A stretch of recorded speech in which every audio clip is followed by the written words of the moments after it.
Some of you always ask what knives I carry. All these are Kershaws, and 99% of them are gifts from Savannah's dad to myself. So thanks, Ron. We always have a ton of things to get done. One of those is which I'm going to be looking for a local landscaper. We still have 4 of the Stihl BR 800s that we're giving away. TQ and myself for my birthday purchased 8 of them, and we're just giving them away as gifts to everyone to help out with leaf season this year as a give back to the community. We've already given away 4, and you can check that out in a video a couple videos ago. Anyways, let's just hop into it. You guys remember that song, How Low Will It Go? How low will it go? Now we say with gas, how high will it go? How high will it go? 98 bucks when I had a quarter tank.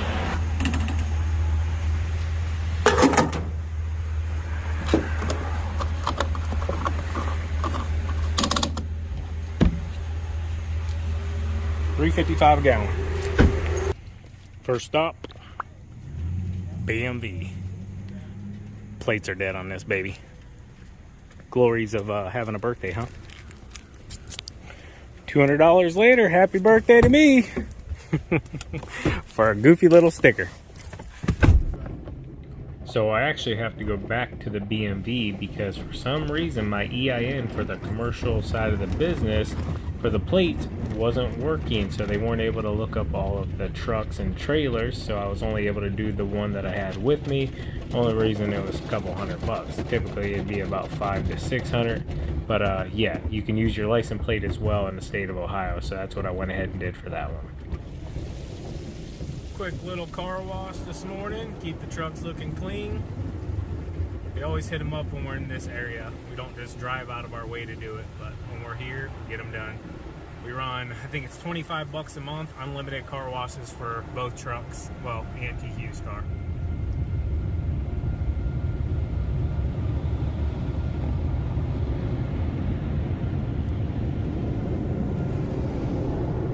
Alright guys, so passing through, wanted to do a quick checkup on the property here.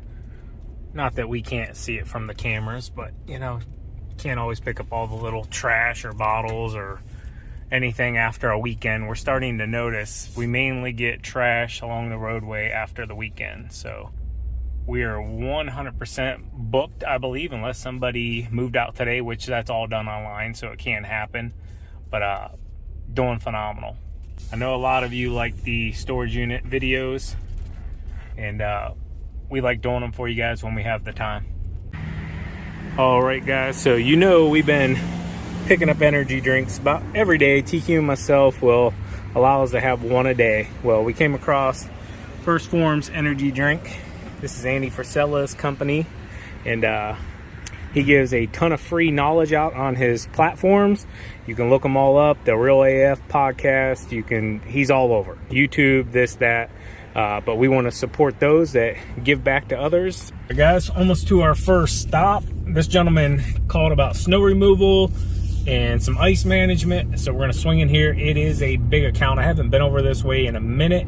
I normally just pass on by, so right now is a good opportunity to get here and take a look. This is a big snow removal account, so we got to take a peek.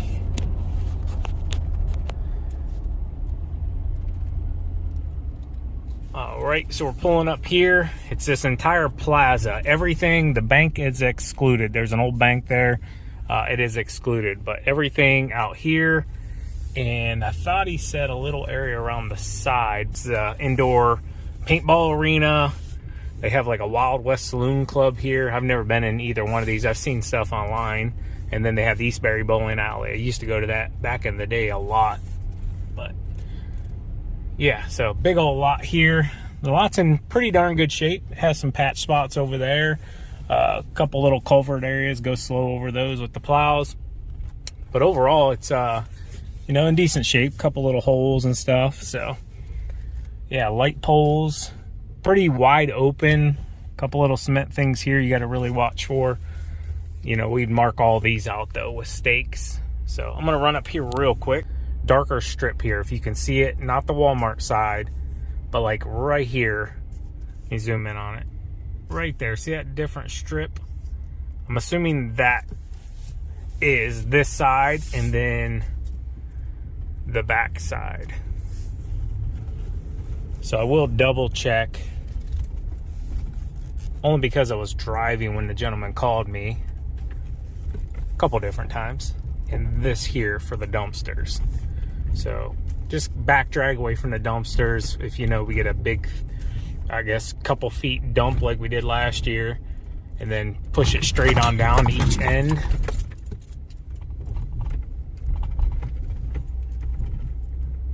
Another one there. Taking a peek around here. I'll have to ask him if those are used. I'll double check just to make sure this, but I know he said something around the side and possibly out back. So let me get around here. This one here would either have to all be pushed this way because there's a lot out front there. Some couple of garage doors there. I don't know if they're using these or if they're leasing these. All right, so the back side here is really grown up. I'm not assuming they're gonna want anything done back here. Possibly maybe a couple bays. Yeah, I'm not real sure. I'll double check with him on those.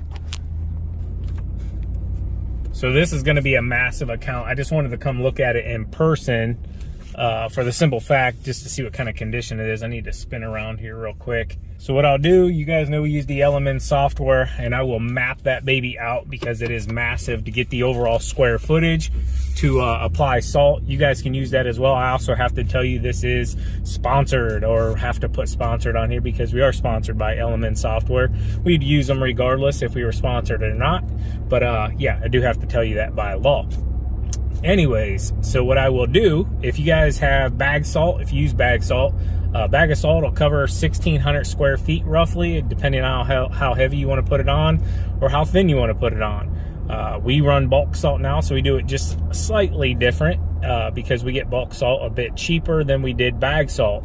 With that being said, you just got to take your numbers and work them in and to figure out how much salt you're going to need to put down on something like that. We can also figure out just by the size about roughly how long it's going to take us to plow a lot like that out. So I'm just looking at that one. I'm assuming probably with 2 trucks, 2.5 to 3 hours, depending on how much snow. And then we could salt it out in probably 25 minutes, 20 minutes, depending, you know, on how many cars are in the parking lot. That's something people really underestimate. You know, right now that lot is empty, but this is not prime time business time for those allotments, okay? You know, later in this evening when people are out enjoying the afternoon, bowling, having dinner, you know, that kind of stuff, those will be a whole different ball game because those parking lots will be full of cars. So you got to take that into account. Time, just everything, you know, the safety aspect of it is how much sidewalk work there is. With those there, I mean, to be honest with you, they're pretty darn big sidewalks. You know, we might just come in with the multi-forces. We might even just put the truck up on those sidewalks, you know, depending on how good a condition they're in. So I'm pulling up. I believe this one is Ramir's house. I believe. So what I'm going to do is just leave him a backpack blower on his front porch. Let's get to it. Should be a good little surprise for him when he gets home.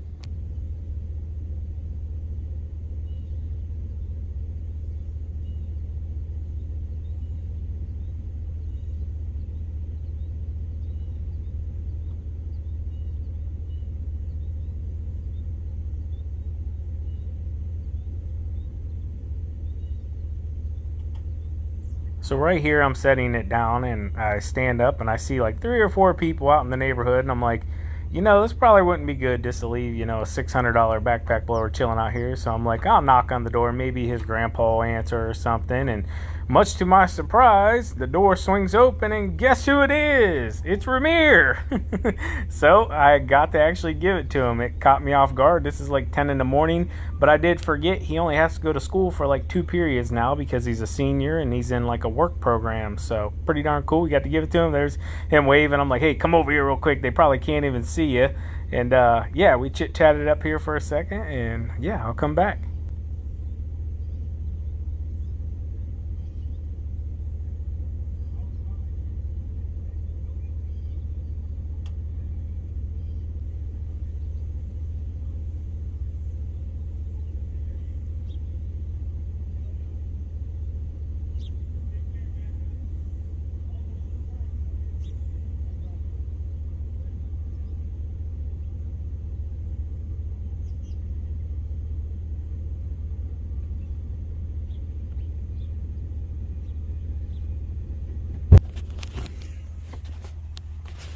All right, so surprised the heck out of me. I tried calling him, and I'm like, you know what? I better just knock on the door because I know his grandfather is home sometimes. But his grandfather actually had a car accident, so thoughts and prayers to him. I totally forgot about it. Yeah, so I just went ahead and rang the doorbell to see if anybody would answer because I'm like, man, you know, leaving a $650, $600 backpack blower to sitting out here, anybody could grab it up, you know. So I just rang the doorbell. I wasn't expecting him to answer it, but he was home. He's a senior now in high school, Canton South High School, doing phenomenal. He mows a ton of these properties. Like that one there, I guarantee is his. He does a really good job. Anyways, a ton of you told me to give it to him as well, but we had already known we were going to give him one.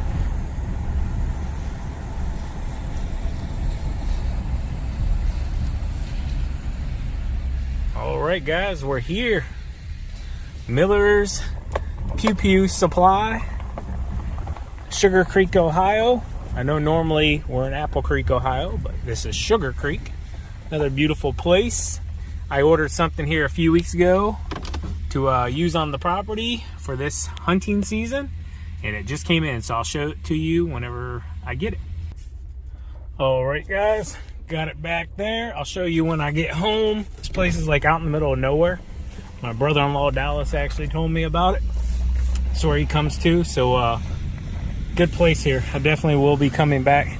Thought it was pretty cool. They got a ball field out there, just out here in the middle of the country, down a back country road.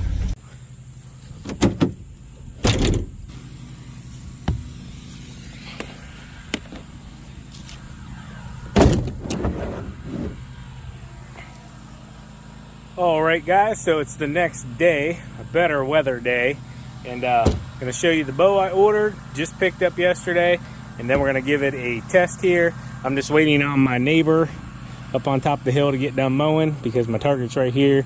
I always like to shoot into the hillside here if I happen to miss. It's been a long time, but this bow is not tuned in, so we want to be as safe as possible. He should be going into the back here any minute. So let's go ahead and check it out.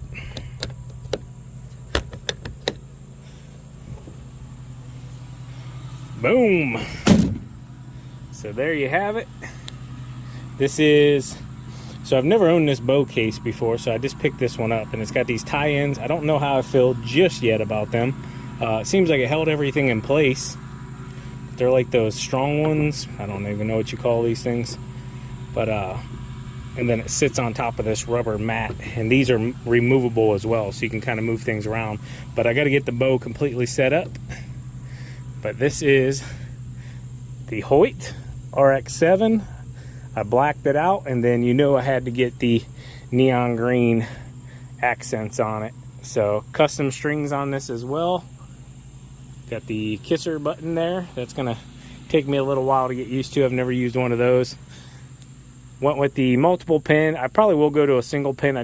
I'm pretty crunched on time right now, guys. So learning this bow is gonna take a little bit more time, and then I'll probably go to that single one next year. So let's go ahead and set it up completely, and then we're gonna give it a test. Got the drop away here, really nice. I really like how it turned out. I think it's really slick looking, not too much green, and just really nice. So I still gotta strap this in as well. This is just kind of like a carrying case. Gives you a couple screws, but I haven't had time to put it together just yet. So, got my old trusty release. I've had this release for probably, no joke, 15 years, guys. It's old, but it still works. So, a couple stabilizers. So the first stabilizer will go right down front here.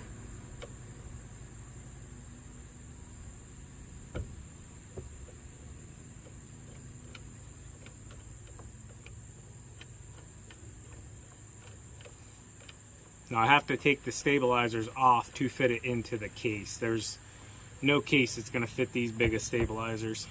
So the back stabilizer has this little spinny knob. It just slides into place, and then you just crank it down. So slide it in, crank it down. That's pretty darn cool. So now we're ready to rock and roll. Go ahead and take our quiver off real fast. I do like this quiver though. It's so streamlined with the bow. Big shout out to my brother-in-law Dallas as well. He really helped me pick out some things for this bow. So yeah, neighbor looks like he's done. Let's rock and roll some arrows. All right guys, so put my release on. I have not sighted this bow in whatsoever, so you guys may see me Hail Mary an arrow, but we're gonna give it a go.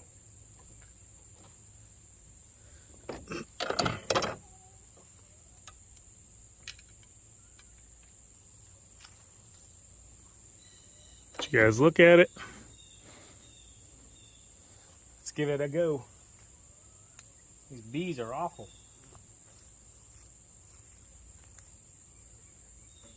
Get out of here. Come on now.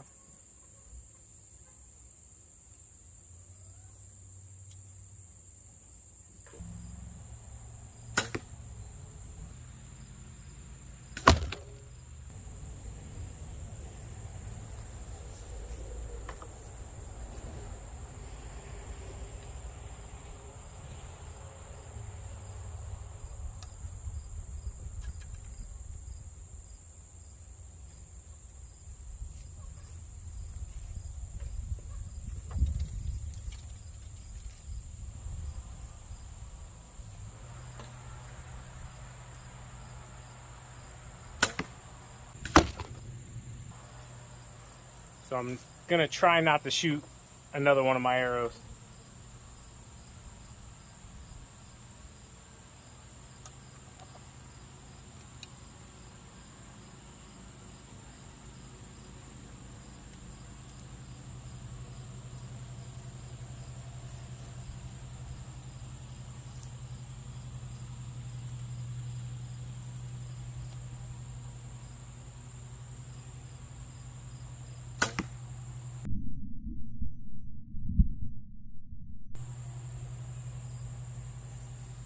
I like it. So I got stuff I got to do, but I did want to share this with you guys.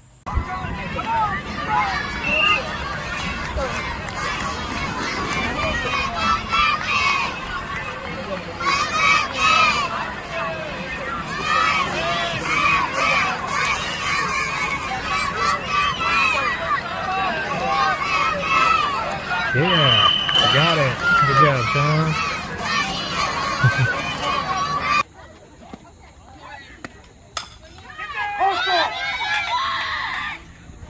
Safe.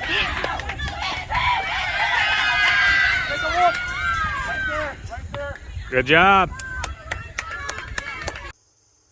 So I put those couple clips up there real fast of Sean Boy scoring his first touchdown and then Miley getting a little hit and then getting the second on an error.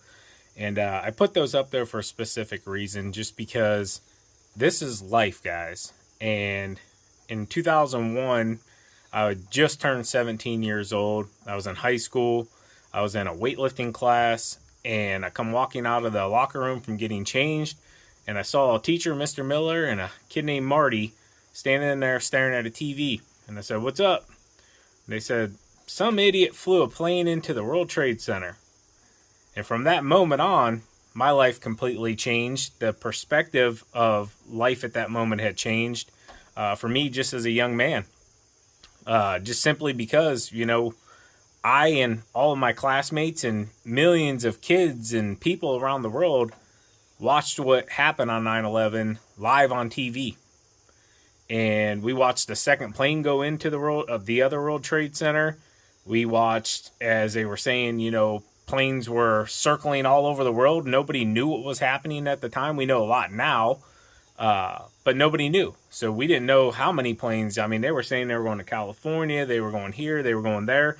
And believe it or not, one of them actually flew right over our area here pretty close and then ended up crashing in Pennsylvania. And yeah, another one hit the Pentagon. And it was just a moment, a very brief moment that will stick with me forever in my life and a lot of others' lives because we never knew that kind of, I don't even know the real word to use, hatred for us as Americans was out there. And watching it live on TV, it really changed a lot of different things. But to not go down a really long story, I just wanted you guys to understand that, you know, everyday life, you know, things are going great. You know, all of us go through moments in life that are up and down. But you can just be having a normal day like we were all having in 2001. You know, just a normal school day, you know, a normal work day for many others, normal whatever day routine it was.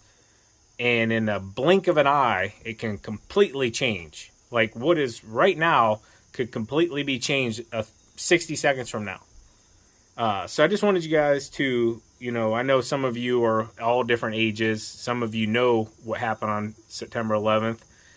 Some of you were probably never even born. I was just sitting on the couch watching some of the footage from 2001 with Sean Boy.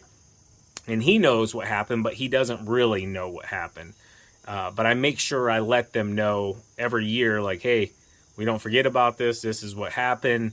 And we never forget, because that's how we keep their memory alive and what happened that day alive. And, you know, we just move on with life and do the best that we can do to make everyone proud.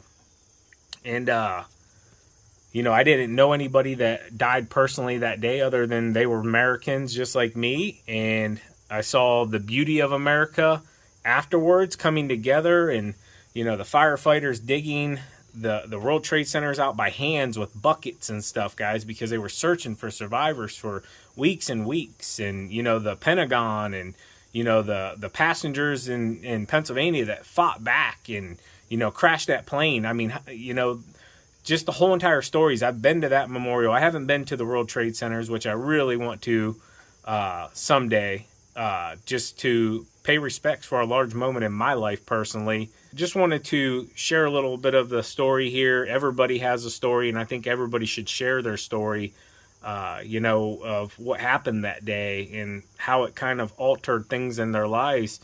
And I can remember gas prices spiking up for like a day or two, and people thought the world was coming to an end. You know, it was that crazy. So I don't want to take very long with this whole thing, and I'm ending out the video here on a rainy Sunday.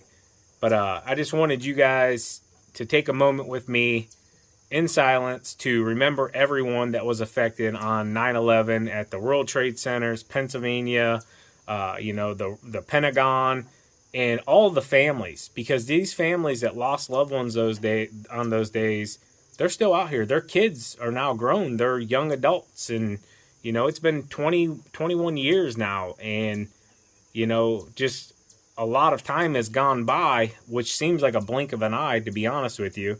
I just got a notification yesterday, my 20-year high school reunion's coming up next year. And it's like, I'm telling you guys, man, I can remember being 18, 20, 22, like, I'm never getting 30. I'm never going to hit 35, you know. That seems so far away, and just a breath, a blink, you're there. And then you're sitting there like, hey, 37 isn't so bad. I feel good. I still feel young, you know. Yeah, I might take a day or two extra to heal from an injury or whatever. But just know there's a lot of life ahead of you. And, yeah, let's take a moment here to remember all of them and never forget.